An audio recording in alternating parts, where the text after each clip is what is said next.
नमस्कार, आपका स्वागत है। दोस्तों, हम सभी के घर में जो भी बड़े बुजुर्ग होते हैं, वे प्रतिदिन हमें कुछ ना कुछ अच्छी बातें सिखाते ही रहते हैं। घर में अच्छे संस्कार डालने का काम भी घर के बड़ों का ही होता है। हमारे घर में प्रतिदिन जिन नियमों का पालन किया जाता है, उन्हीं नियमों पर हमारे घर की परिस्थिति निर्भर करती है। हमारे घर में यदि प्रतिदिन अच्छी बातों का पालन किया जाता है और घर के लोगों में नियमबद्धता हो, तो वहाँ हमेशा सुख, समृद्धि और शांति रहती है। और यदि हमारे घर में किसी भी प्रकार का अनुशासन नहीं है और ना ही कोई नियम कायदे बनाए गए हो, बड़े बुजुर्गों की सीखों को अनदेखा किया जाता हो, तो उस घर में हमेशा कलह और दुख की परिस्थिति बनी रहती है। भगवान श्री कृष्ण ने गरुड़ जी को मनुष्य के आचार विचार संबंधी बहुत ही महत्वपूर्ण ज्ञान दिया है। यदि मनुष्य शास्त्रों के नियमों का पालन सही से करता है, तो उसके जीवन से 90% परेशानियां अपने आप ही खत्म हो जाएंगी। शास्त्रों के ये नियम हमारे शरीर को स्वस्थ रखते हैं, हमारे मन को भी शांत रखते हैं। इन नियमों का पालन करने पर आप कभी मानसिक रूप से बीमार नहीं होंगे। इसके साथ ही इन नियमों का पालन नित्य किया जाए तो हमारे जीवन से दुख और दरिद्रता भी समाप्त हो जाती है और परिवार में सुख शांति आती है। आज हम आपको ऐसे ही कुछ शास्त्रीय नियमों के बारे में बताने जा रहे हैं, जिनका पालन बच्चों से लेकर बूढ़ों तक सभी को करना चाहिए। इससे आप 1 महीने के अंदर महत्वपूर्ण बदलाव महसूस करेंगे। आप खुद अपने घर की परिस्थिति को अपनी आंखों के सामने बदलता हुआ देखेंगे। इन चमत्कारिक नियमों का प्रभाव ही ऐसा पड़ता है कि व्यक्ति ईश्वर के सानिध्य में चला जाता है और ईश्वर से जुड़ जाता है। तब उसके जीवन से सभी प्रकार के दुख खत्म हो जाते हैं। आइए जानते हैं उन महत्वपूर्ण नियमों के बारे में। दोस्तों, वैसे तो हमारे सभी धर्मशास्त्रों में प्रातःकाल सूर्योदय से पहले ही उठने के लिए सर्वोत्तम समय माना गया है। लेकिन आजकल की अनियमित दिनचर्या में यह असंभव सा लगता है। फिर भी हमें सुबह जितनी जल्दी संभव हो उतनी जल्दी उठने की कोशिश करनी चाहिए। आँख खुलते ही सर्वप्रथम ईश्वर का नाम लेना चाहिए और नित्य कर्म से निवृत्त होकर ईश्वर की पूजा आराधना से अपने दिन की शुरुआत करनी चाहिए।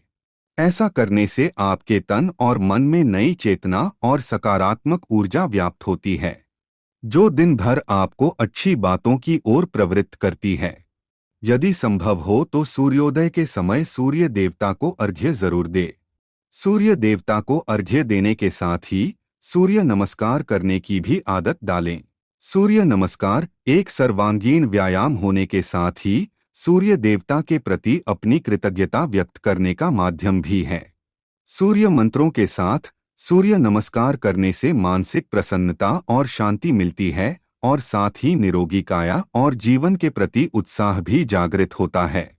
इसलिए प्रतिदिन सूर्योदय के समय सूर्य देवता को नमस्कार करने की आदत डालें। दोस्तों, कुछ पेड़ पौधों को ईश्वर का विशेष आशीर्वाद प्राप्त रहता है। ऐसे पेड़ पौधों की हमारी हिंदू संस्कृति में भगवान की तरह ही पूजा की जाती है। ऐसा ही एक अत्यंत पवित्र पौधा है तुलसी का पौधा। यह पवित्र पौधा हर हिंदू घर में होना ही चाहिए। शास्त्रों में कहा जाता है कि जिस घर में तुलसी वृंदावन नहीं है, वहाँ श्री हरि का वास भी नहीं है, और जहाँ श्री हरि का वास नहीं है, वहाँ लक्ष्मी जी का वास कैसे हो सकता है। तुलसी श्री कृष्ण की अत्यंत प्रिय सखी होती है। सुबह तुलसी को जल अर्पण करने से और कुछ समय तुलसी के पौधे के पास बैठने से अत्यंत शुद्ध और पवित्र हवा हर श्वास के साथ हमारे शरीर में प्रवेश करती है, जो हमें दिन भर सकारात्मक रहने में सहायता करती है। इसलिए देव पूजा और सूर्य उपासना के पश्चात तुलसी की भी पूजा करें। तुलसी की माला को भी गले में धारण करने से मन की शुद्धता और सात्विकता बढ़ती है, मनोबल बढ़ता है और आरोग्य प्राप्ति होती है। दोस्तों, हम अक्सर किसी पूजा पाठ के बाद या तीज त्योहार पर ही अपने माथे पर तिलक लगाते हैं। लेकिन हमारे शास्त्रों में प्रतिदिन माथे पर तिलक, कुमकुम, चंदन, केसर, हल्दी और भस्म लगाने का शास्त्रीय, तांत्रिक और वैज्ञानिक आधार पर महत्व बताया गया है।